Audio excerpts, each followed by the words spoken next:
Viewers, welcome to my channel. आज हम शिव महापुराण का रुद्र संगीता का 5वां खंड का 45वां अध्याय पढ़ेंगे।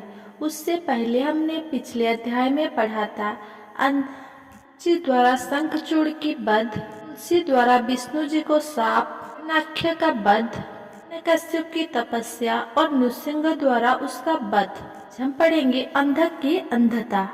सनत कुमार जी बोले, हे व्यास जी, एक बार हिरण्याक्ष के पुत्र अंधक से उसके भाइयों ने मजाक उड़ाते हुए कहा, अंधक, तुम तो अंधे और कुरूप हो, भला तुम राज्य का क्या करोगे?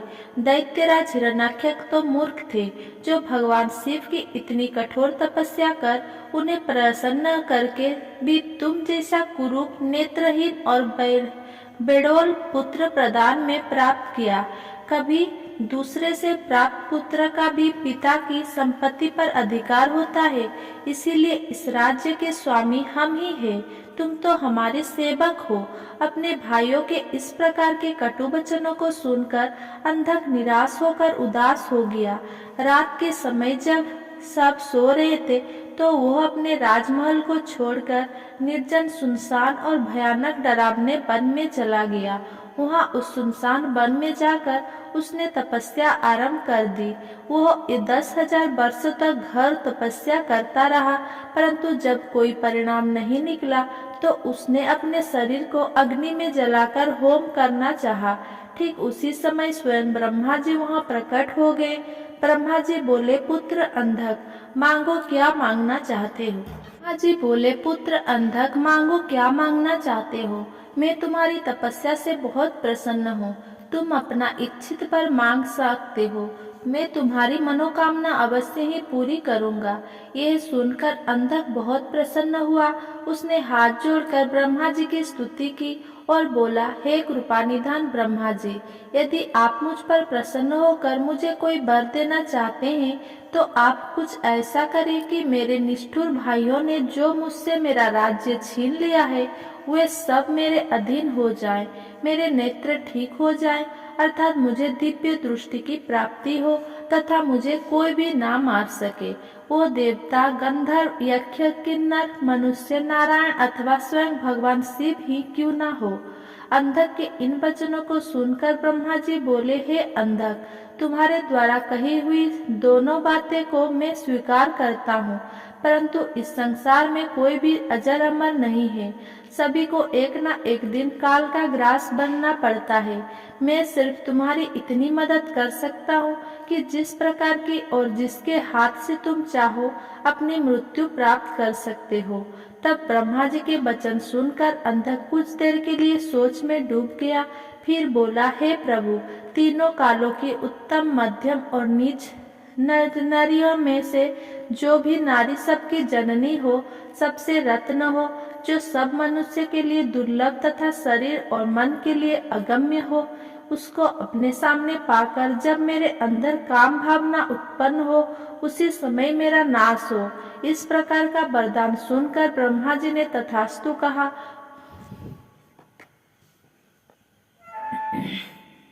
और उससे बोले, दैत्येंद्र, तेरे सभी वचन अवश्य पूरी होंगे। अब तू जाकर अपना राज्य संभालो। ब्रह्मा जी का ये वचन सुनकर अंधक बोला, हे भगवान, अब मेरा शरीर इस लायक नहीं रहा कि मैं युद्ध कर सकूं। अब तो मेरे शरीर में सिर्फ नसें और हड्डियां ही बची है। अब मैं कैसे युद्ध कर पाऊंगा? अब अपनी शत्रु सेना को परास्त कर पाऊंगा? इस प्रकार के वचनों को सुनकर ब्रह्मा जी मुस्कुराए और उन्होंने अंधक के शरीर का स्पर्श किया। उनके स्पर्श करते ही अंधक का शरीर भरा पूरा हो गया। अब वह परम शक्तिशाली योद्धा जान पड़ता था, जिनके सामने अच्छे से अच्छा वीर भी टिक न पाए। इस प्रकार अंधक को मनोवांछित वर देकर ब्रह्मा जी वहाँ से अंतर्ध्यान हो गए। तत्पश्चात अंधक भी प्रसन्नता पूर्वक अपने घर की ओर चल दिया। तब अंधक ने अपने राज्य में प्रवेश किया तो वह जानकर कि अंधक को ब्रह्मा जी से वरदान प्राप्त हुआ, सारे दानव उसके बस में होकर उसके दास बनकर रहने लगे। तब अंधक ने विचार किया कि हमें दैत्य साम्राज्य का विस्तार करना चाहिए और अपने घोर शत्रु देवताओं को पराजित करके उनके राज्य पर अपना अधिकार स्थापित कर लेना चाहिए। यह सोचकर दैत्यराज अंधक ने अपनी विशाल दैत्य सेना के साथ स्वर्गलोक पर आक्रमण कर लिया और स्वर्ग पर अपना आधिपत्य जमाकर देवराज इंद्र को अपना बंधक बना लिया। तत्पश्चात उसने नागों, सुपर्णों, श्रेष्ठ राक्षसों, गंधर्व, यक्ष, मनुष्य, ऊंचे ऊंचे पर्वतों और भयानक वृक्षों और सिंहों को भी युद्ध में परास्त कर अपने अधीन कर लिया। अंधक मदांध होकर कुमार्गी हो गया।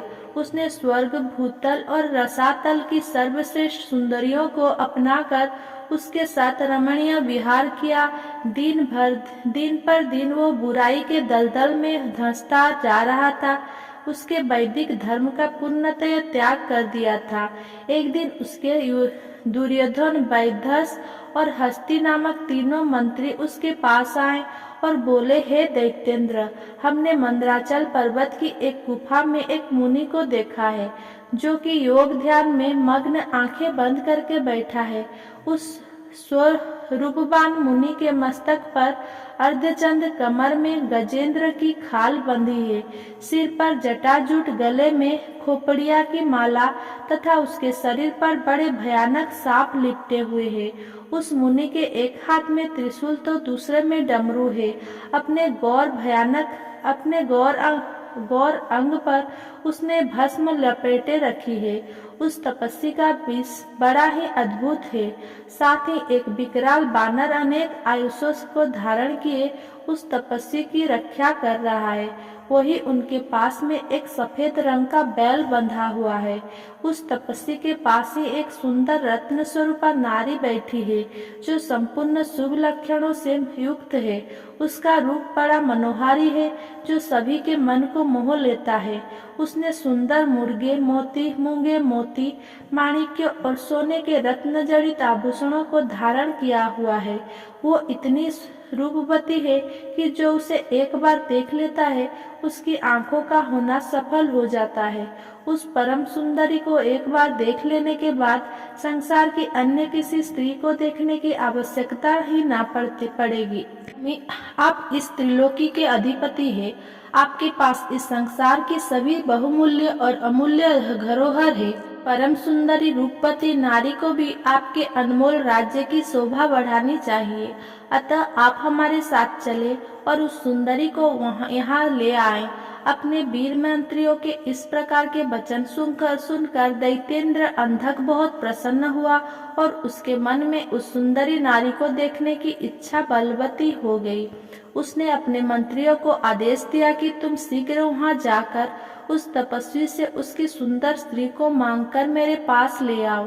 अपने स्वामी दैत्यराज अंधक की आज्ञा पाकर वे तीनों मंत्री पुनः उसी स्थान पर गए और भगवान शिव से बोले, हे महातपस्वी ब्राह्मण, हमारे स्वामी दैत्यराज अंधक आपकी भार्या की सुंदरता के विषय में जानकर उन पर मोहित हो गए हैं और उन्हें अपनी पटरानी बनाना चाहते हैं।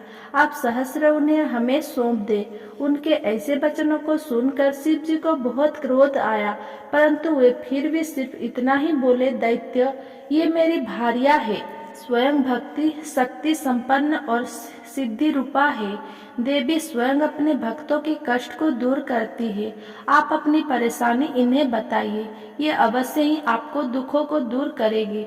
भगवान शिव के ये वचन सुनकर क्रोधित और मदांत दैत्य और कुछ ना बोले और वहां से वापस आ गए। तब दैत्यराज अंधक को उन्होंने वहां घटित हुई सारी बातें बढ़ा चढ़ाकर बताई, जिन्हें सुनकर दैत्येंद्र का क्रोध सातवें आसमान पर चढ़ गया। तब वह मूढ़ बुद्धि दैत्य सुंदरी को देखने के लिए आतुर हो उठा। उसने स्वयं वहां जाकर उस रत्नों में सर्वश्रेष्ठ रत्नों को अपने साथ लाने का निश्चय किया।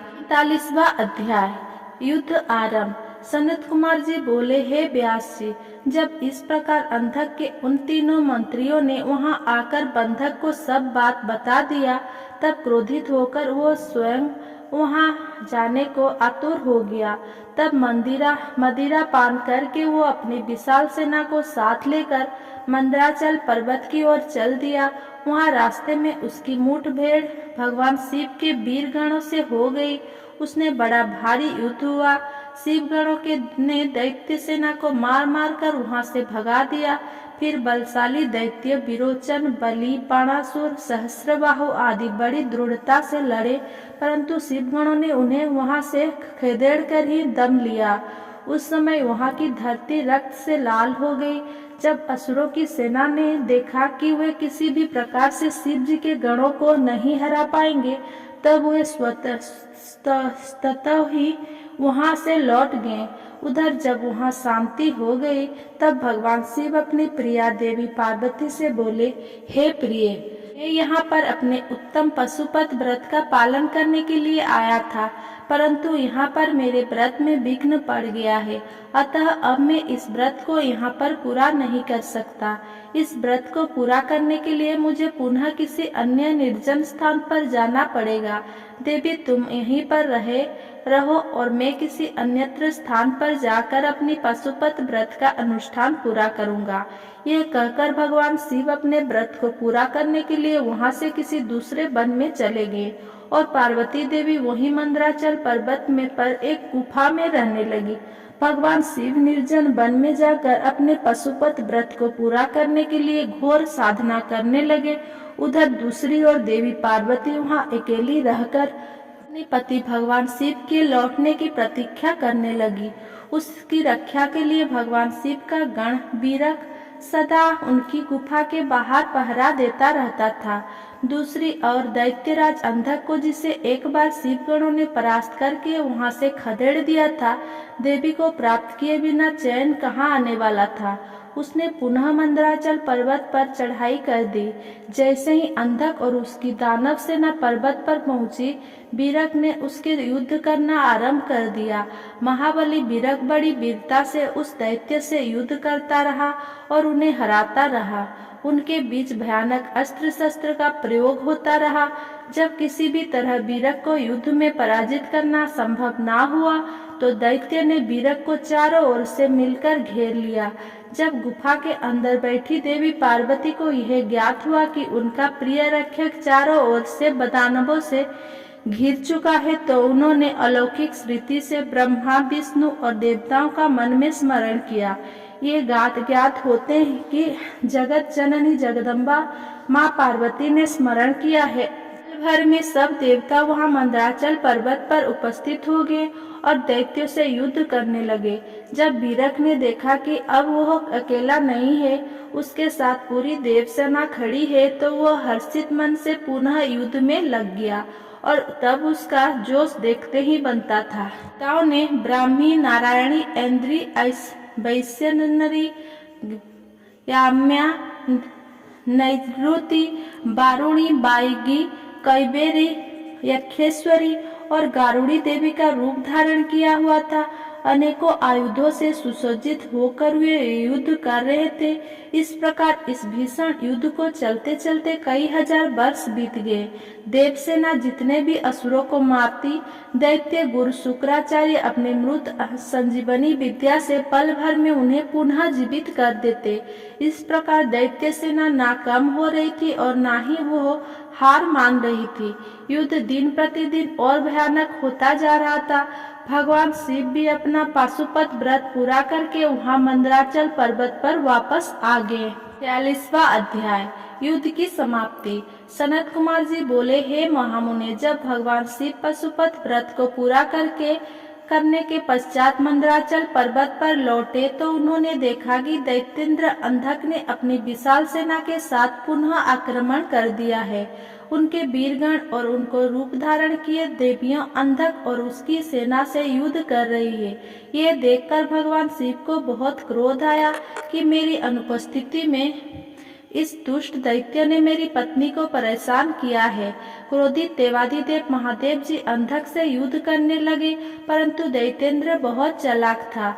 उसने गिल नामक दैत्य को आगे कर दिया। स्वयं उसके दैत्य सेना सहित गुफा के आसपास के वृक्षों और लताओं को तोड़ दिया तत्पश्चात उस दैत्य अंधक ने एक एक करके सबको निगलना शुरू कर दिया। अंधक ने नंदीश्वर सहित ब्रह्मा, विष्णु, इंद्र, सूर्य और चंद्रमा वो समस्त देवताओं को निगल लिया। ये देखकर भगवान शिव को बहुत क्रोध आया। उन्होंने अंधक पर अपने तीक्ष्ण बाणों का प्रहार करना शुरू कर दिया, जिसके फलस्वरूप दैत्यराज ने विष्णु सहित ब्रह्मा, सूर्य, चंद्रमा और अन्य देवताओं को वापस उगल दिया। उधर शिवगण ने देखा कि दैत्येंद्र गुरु युद्ध में मारे गए राक्षसों को अपने संजीवनी विद्या से पुनः जीवित कर रहे हैं। इसी कारण दैत्य का मनोबल कम नहीं हो रहा है। तब शिवगणों ने चतुराई का परिचय देते हुए दैत्य गुरु शुक्राचार्य को बंधक बना लिया और उन्हें भगवान शिव के पास ले आए। जब शिवगणों ने यह बात भगवान शिव को बताई तो क्रोधित शिव जी ने शुक्राचार्य को निगल लिया। शुक्राचार्य के वहां से गायब हो जाने पर दैत्य का मनोबल गिर गया और वे भयभीत हो गए। ये देखकर देवसेना ने उस दैत्य को मार मार कर व्याकुल कर दिया। इस प्रकार युद्ध और भीषण होता जा रहा था। दैत्यराज अंधक ने अब युद्ध को जीतने के लिए माया का सहारा लिया। भगवान शिव और अंधक के बीच सीधा युद्ध शुरू हो गया। भगवान शिव अपने प्रिय त्रिशूल से लड़ रहे थे। युद्ध करते करते दैत्यराज के शरीर पर शिव जी जैसा ही त्रिशूल का प्रहार करते उसके शरीर से निकले हुए रक्त से बहुत से दैत्य उत्पन्न हो जाते और युद्ध करने लगते। यह देखकर देवताओं ने देवी चंडिका की स्तुति की। तब चंडिका तुरंत युद्ध भूमि में प्रकट हो गई और उन्होंने भगवान शिव को प्रणाम किया। शिव जी का आदेश पाकर देवी चंडिका उस अंधक नामक असुर के शरीर से निकलने वाले रक्त को पीने लगी। इस प्रकार अंधक का रक्त जमीन पर गिरना बंद हो गया और उससे उत्पन्न होने वाले राक्षस भी उत्पन्न होने बंद हो गए। फिर भी अंधक अपनी पूरी शक्ति से युद्ध करता रहा। उसने भगवान शिव पर बाणों से प्रहार करना शुरू कर दिया। युद्ध करते करते भगवान शिव ने अंधक का संहार करने के लिए त्रिशूल का जोरदार प्रहार उसके हृदय पर किया और उसे भेद दिया। उन्होंने उसे ऐसे ही ऊपर उठा लिया। सूर्य की तेज किरणों ने उनके शरीर को जला दिया। इससे उसका शरीर जर्जर हो गया। मेघों से तेज जल बरसा और वो गीला हो गया। फिर हिमखंडों से उसे विदीर्ण कर दिया। इस पर भी दैत्यराज अंधक की प्राण नहीं निकले। अपनी ऐसी अवस्था देखकर अंधक को बहुत दुख हुआ। वो हाथ जोड़कर देवादिदेव भगवान शिव की स्तुति करने लगा। भगवान शिव तो भक्त वत्सल है और सदा ही अपने भक्तों के अधीन रहते हैं। तब भला वे अंधक पर कैसे प्रसन्न ना होते। उन्होंने अंधक को क्षमा करके अपना गण बना लिया। युद्ध समाप्त हो गया। सब देवता हर्षित होकर भगवान शिव की स्तुति करने लगे। भगवान शिव देवी पार्वती के साथ लेकर अपने गणों सहित कैलाश पर्वत पर चले गए। सभी देवता अपने अपने लोकों को वापस लौट गए। अगर मेरा ये वीडियो आपको पसंद आया हो तो मेरा वीडियो को लाइक, कमेंट, शेयर करें और मेरे चैनल